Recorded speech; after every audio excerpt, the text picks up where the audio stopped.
यदि आपको विकल्प दिया जाए कि अपने केस के बारे में कुछ एक बात कहिए तो आप क्या कहेंगे? आप कहेंगे कि मेरा केस बरी हो जाए, या कहेंगे कि सच की जीत हो जाए, या कहेंगे कि झूठ बोलने वाले की हार हो जाए, या ऐसी ही कोई अन्य बात कहेंगे जो आपके सुनहरे भविष्य की ओर इशारा करती हो। लेकिन क्या हो कि आप सुनहरे भविष्य वाली बात कहना चाहते हो, लेकिन आपकी तरफ से नियुक्त कोई व्यक्ति आपको अंधेरे की ओर धक्का दे दे। जब आप बरी होने का इंतजार कर रहे हो, मुक्ति की राह देख रहे हो, उस वक्त आपका कोई निगहबान आपको कैद की कोठरी की तरफ धकेल दे तो आपको कैसा लगेगा? दुखद बात यह है कि आजकल की अदालतों में ऐसा हो रहा है। आपका दुर्भाग्य यह है कि आपको अपना पैसा भी देना पड़ता है और उसको देने के बाद भी आपको सुरक्षित भविष्य की राह नहीं दिखाई जाती है, बल्कि एक अंधकार में कुएं में धक्का दे दिया जाता है। और ऐसा करने वाले वही लोग होते हैं जिनके ऊपर आपकी सुरक्षा की जिम्मेदारी सौंपी गई थी। आइए समझते हैं कि क्या है पूरा मामला और वे लोग कौन हैं जिन पर आपको महफूज रखने की जिम्मेदारी थी, लेकिन जो आपको फांसी के तख्ते पर चढ़ा देते हैं। आओ देखते हैं कि वो ऐसा कैसे करते हैं। इस चैनल पर आप ऐसी ही वीडियोस देख सकते हैं जिनमें कानून पर बिल्कुल नए नजरिए से विचार किया जाता है। फॉल्स एलिगेशंस और फॉल्स केसेस, इनके ऊपर हम आपको वास्तविक कोर्ट केसेस में होने वाली वास्तविक कार्रवाई के बारे में बताते हैं। सच्चे कोर्ट केसेस में झूठे गवाहों को कैसे काबू करें यह बताते हैं। कानून की दूसरी प्रक्रियाएं बताते हैं। जो लोग खुद अपने कोर्ट केसेस को स्वयं समझना चाहते हैं उनके लिए यह चैनल बहुत उपयोगी है। जो यंग एडवोकेट कलीग्स कानून को सीखना शुरू कर रहे हैं उनके लिए भी यह चैनल बहुत प्रेरणादायक और जानकारियां देने वाला है। इस वीडियो को लाइक करें, शेयर करें तथा इस चैनल को सब्सक्राइब करें। बेल आइकन को प्रेस करें ताकि नई वीडियोस आपसे मिस ना हो जाएं। किसी मुकदमे में आपको बरी करवाने की 100% गारंटी कोई दे सकता है तो आपके एडवोकेट दे सकते हैं, और इसमें उनका एक ही औजार होगा और वह होगा पियर्सिंग क्रॉस एग्जामिनेशन। पियर्सिंग का मतलब होता है जो बाहर की चमड़ी को फाड़कर पेट में घुस जाए। भाला, बल्लम, चाकू, बंदूक की गोली, ये सब चीजें शिकार के शरीर में पियर्स करते हैं। तो ऐसे ही जो क्रॉस एग्जामिनेशन किसी गवाह के भीतर उसके झूठ को फाड़कर घुस जाए और सच को निकालकर जज की टेबल पर रख दे, उसे पियर्सिंग क्रॉस एग्जामिनेशन कह सकते हैं। लेकिन कुछ एडवोकेट होते हैं जो होने को तो आपके डिफेंस काउंसिल होते हैं, लेकिन ऐसा क्रॉस करते हैं कि जो बात प्रोसिक्यूशन भी साबित करने में असफल था उसे अपने गलत और त्रुटिपूर्ण क्रॉस एग्जामिनेशन से आरोपी के खिलाफ साबित कर देते हैं, सिद्ध कर देते हैं। इससे आरोपी की सजा सुनिश्चित हो जाती है। हम इसे उदाहरण के द्वारा समझाते हैं। अभी हमारे पास एक केस आया है जिसमें सजा के खिलाफ हमें अपील करनी है, तो हम उसमें से कुछ निकालते हैं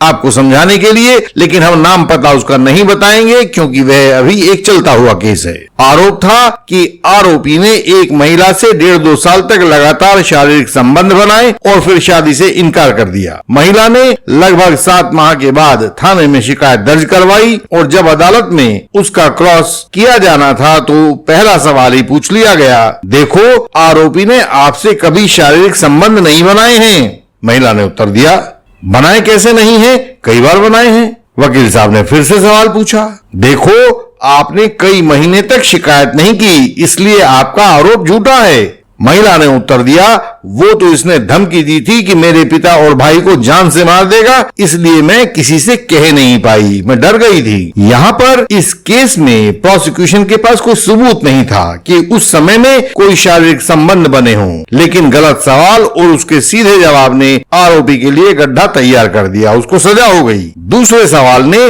7 महीने लंबी चुप्पी को भी प्रोसिक्यूशन का हथियार बनाकर आरोपी के सीने में घोंप दिया। आरोपी लाख जतन करने के बावजूद भी बच नहीं पाया क्योंकि उसका क्रॉस एग्जामिनेशन गलत तरीके से किया गया था।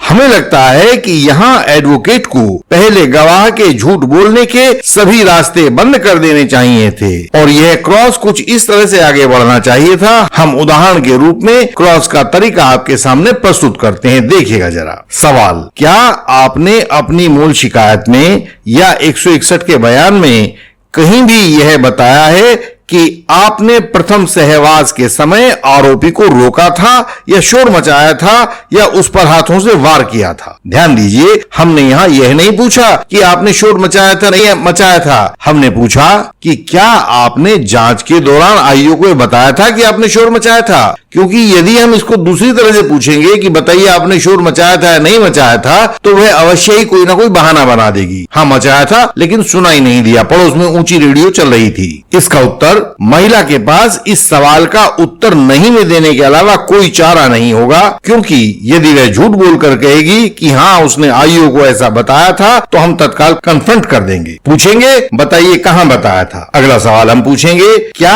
आपने अपनी मूल शिकायत में या 161 के बयान में कहीं भी यह बताया था कि आपने प्रथम सहवास के बाद किसी डॉक्टर, हॉस्पिटल, डिस्पेंसरी आदि में कहीं कोई अंगों का इलाज करवाया हो? क्योंकि कई बार महिलाएं कहती हैं कि उनको चोट लगी थी और बलात्कार के केस में हमेशा ही चोट लगने का अंदेशा रहता है, तो उसे कुछ डॉक्टरी से मुआयना होना चाहिए था, इलाज होना चाहिए था। महिला के पास इस सवाल का उत्तर नहीं में देने के अलावा कोई चारा नहीं बचेगा, क्योंकि यदि वह झूठ बोलकर कहेगी हां, तो हम उससे तत्काल कन्फ्रंट करेंगे कि बताइए और दिखाइए कहां आप डॉक्टर के, हॉस्पिटल के या डिस्पेंसरी के पास गई थी। हम उससे अगला सवाल पूछेंगे, क्या आपने अपनी मूल शिकायत में या 161 के बयान में बताया है कि प्रथम सहवास के बाद अगले दिन, उससे अगले दिन, अगले हफ्ते, अगले महीने कभी भी यह बात अपनी माता को, पिता को, भाई को, बहन को, सहेली को, दादी को, टीचर को, किसी को भी बताई हो? यहाँ वह महिला ऐसा उत्तर देगी जो वह हर झूठे केस में, हर अदालत में देती है और अदालतें आंखें बंद करके उसकी बात मानते रहते हैं। वह कहेगी कि आरोपी ने कहा था कि किसी को बताया तो मेरे पिताजी को और भाई को जान से मार देगा। तो इसलिए इस झूठ को उजागर करने के लिए हम उससे और सवाल पूछेंगे, क्या आपने पूरी जांच के दौरान पुलिस आईओ को या मजिस्ट्रेट साहब को ऐसा जरिया बताया था कि आपके और आपके घर वालों के बीच होने वाली बातों को आरोपी सुन सकता था, या उसे पता चल जाने वाला था कि आपने और आपके घर वालों ने क्या बातें की हैं? उत्तर, यहां भी वह महिला ऐसा उत्तर दे सकती थी जो वह झूठे केस में और हर अदालत में देती है। वह कहेगी कि मैं बहुत डर गई थी, लेकिन एक एडवोकेट के रूप में आपको ऐसी झूठी गवाहों का पेट खोलना आना चाहिए। ऐसे में अगला सवाल करना होगा। सवाल आप पूछेंगे, क्या आपने पुलिस आईओ को कोई ऐसा वाकया बताया है जब आपने अपने परिवार में माता पिता, भाई बहनों, दादी सहेली को कोई बात बताई हो और वह आरोपी को पता लग गई हो? और महिला के पास इस सवाल का उत्तर नहीं में देने के अलावा कोई चारा नहीं है, क्योंकि वह झूठ बोलकर कहेगी हाँ, तो उसे तत्काल कन्फ्रंट करेंगे, बताइए कहां बताया। लेकिन अभी उसका पीछा नहीं छोड़िएगा, उससे और सवाल कीजिए, सवालों को पियर्सिंग बनाइए। सवाल पूछिए, क्या आपने जांच के दौरान ऐसे किसी अनुभव को पुलिस आईओ को बताया था जब आरोपी किसी से नाराज हुआ हो और उसकी हत्या कर दी हो? महिला के पास इस सवाल का उत्तर नहीं में देने के अलावा कोई चारा नहीं है, क्योंकि यदि वह झूठ बोलकर कहेगी हाँ, तो फिर कन्फ्रंट होगी। आप ध्यान देंगे कि उसके सब रास्ते बंद हो चुके हैं। अब हम उसको लीगल सजेशन देंगे। आप इस लीगल सजेशन की भाषा पर, शब्दों पर ध्यान दीजिए। उसको पहला सजेशन होगा, मेरा कहना है आरोपी ने कभी भी आपके साथ फिजिकल रिलेशंस नहीं बनाए हैं और इसलिए आरोपित डे, डेट एंड टाइम पर आपने उसका कोई विरोध करना नहीं बताया है। इसका वह चाहे कुछ भी उत्तर दे दे, लेकिन कोर्ट के सामने बात स्पष्ट हो ही चुकी है। आगे भी सुझाव दें, रुके नहीं, क्योंकि विष की बेल को जड़ से उखाड़ना ही ठीक रहता है। अगला सुझाव होगा, मेरा कहना है कि आरोपी ने कभी भी आपके साथ फिजिकल रिलेशंस नहीं बनाए हैं और इसीलिए आपने यह बात अपने किसी परिवार वाले, माता पिता, भाई बहन आदि को नहीं बताई है और इसीलिए आप किसी डॉक्टर, हॉस्पिटल, डिस्पेंसरी आदि में अपने अंगों के इलाज के लिए भी नहीं गई हो। और वह यहाँ चाहे जो उत्तर दे दे, बात बिल्कुल स्पष्ट हो चुकी है कि क्या उत्तर है। अगला और सुझाव देखिए, मेरा कहना है कि आरोपी द्वारा आपको धमकी देने की बात झूठी और भ्रामक है, क्योंकि आरोपी तो बहुत मिलनसार, सीधा और शरीफ व्यक्ति है, इसलिए उसके खिलाफ कोई मारने पीटने का, जोर जबरदस्ती का आरोप नहीं लगा है। चाहे वह जो भी उत्तर दे दे इस बात का, लेकिन यह बात कोर्ट के सामने स्पष्ट हो चुकी है।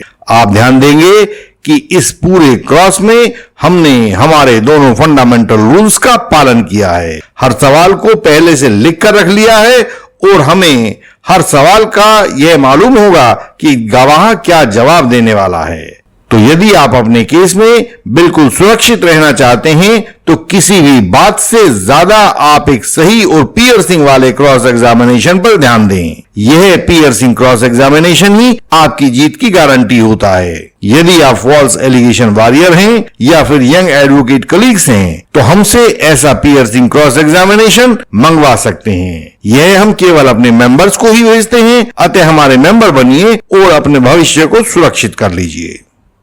हमने डिस्टेंस एडवोकेसी का आविष्कार किया है, संचार किया है। इसके द्वारा हमने सब जरूरतमंदों के पास में स्थित ना होते हुए भी जरूरत के वक्त उनको सहायता भेजी है। हम आपके केस को दिल्ली के अपने हेड ऑफिस में बैठकर ही संभाल सकते हैं। किसी भी ट्रायल या मुकदमे को जीतने के लिए सबसे जरूरी क्रॉस एग्जामिनेशन होता है। हम उस क्रॉस एग्जामिनेशन को आपके केस के लिए तैयार कर सकते हैं। जो भी सिखाया पढ़ाया हुआ गवाह यह कहता है कि वह टूटेगा नहीं, वह भी सटीक सवालों के सामने अपने घुटने टेक देता है और सारा सच आपके सामने बाहर आ जाता है। वह सच आपको बचा लेता है। हमारी वेबसाइट है indianlegalsystem.org। इस पर सभी जरूरी जानकारियां आपकी सरल भाषा में दी गई हैं। झूठे आरोप से बचने के लिए आप वहां से सारी जानकारियां ले सकते हैं। मेंबर कैसे बने यह भी जान सकते हैं और मेंबर बनकर क्या लाभ होगा यह सब भी वहीं पर लिखा हुआ है। हमसे संपर्क का तरीका